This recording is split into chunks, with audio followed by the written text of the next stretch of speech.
WTOL 11 breaking news now.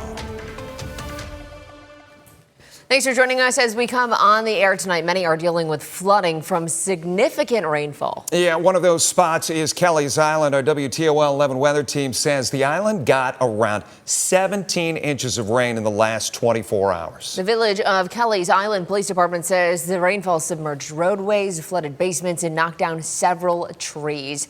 Jack Crum is live tonight at Kelleys Island. Jack, tell us what you've been seeing in the last few hours.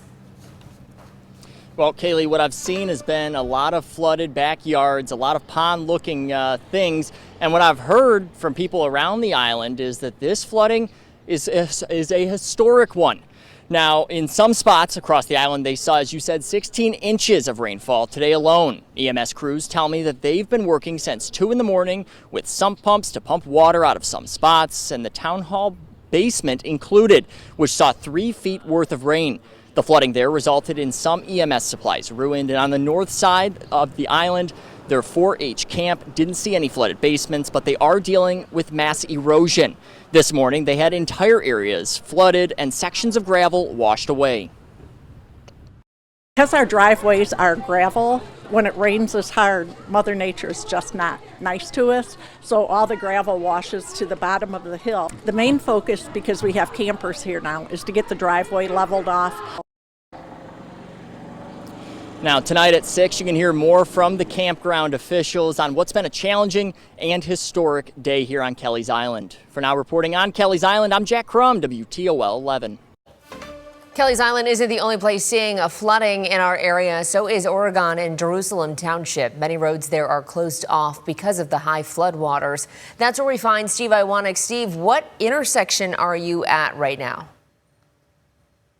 Kaylee, right behind me is the intersection of Corduroy Road and Cousineau Road, where, as you can see, I'm going to step a little bit to my left so you can take a look. There are emergency medical services that are blocking off people's ability to get down that road because there are flooded waters that have come all the way across the road. Just take a look at some of those fields as well that are in your view as well. Just completely underwater. Really just a mess out here in the eastern part of Lucas County. And it's those scenes like that we've seen all throughout the course of the afternoon since we've been out here. We've seen homes like Deb Hahn's had yards on all sides of the property that were just completely flooded out. Deb herself is a former Toledo police officer who says in her 34 years of living in Oregon, she has never seen something quite like this. She told me that she has seen floods in her yard before. That's not all uncommon. But last night's rainfall created a mess that is a new sight to see. When I looked outside and I saw that we had mini Lake Erie in the back, that's not so unusual. But when I looked out front, this is the first time we've ever had the water crossing the road.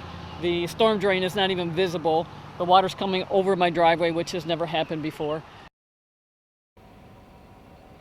Now, once we're done here, we're going to head on over to the Jerusalem Township Fire Station where crews are offering help to people who have been affected by these floods. And we'll have a report coming up at 6 o'clock on what people are doing to offer to help, as well as hear from more people who have experienced some significant flooding here in Oregon and Jerusalem Township. For now, here in Oregon, Steve Iwanek, WTOL 11.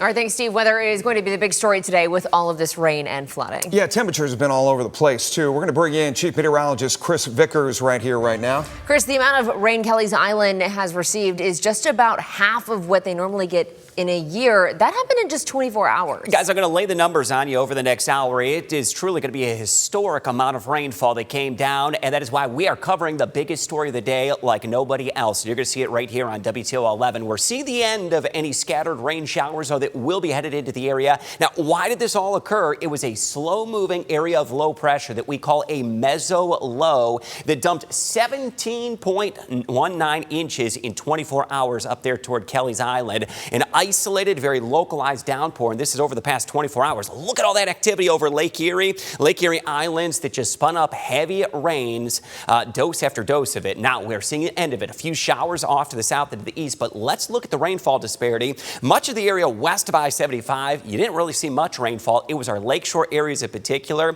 We had estimations on Doppler radar of over 12 inches out there towards State Route 2. And that is where you just saw Steve Wanick. And we have indications that we had over 17 inches reported out there toward Kelleys Island. Truly a historic amount of rainfall. And eastern Ottawa County also seeing the very heavy amounts of rain. Still gloomy skies. And look at these views. We've got them from Toledo, Sandusky, Marblehead, Catawba Island.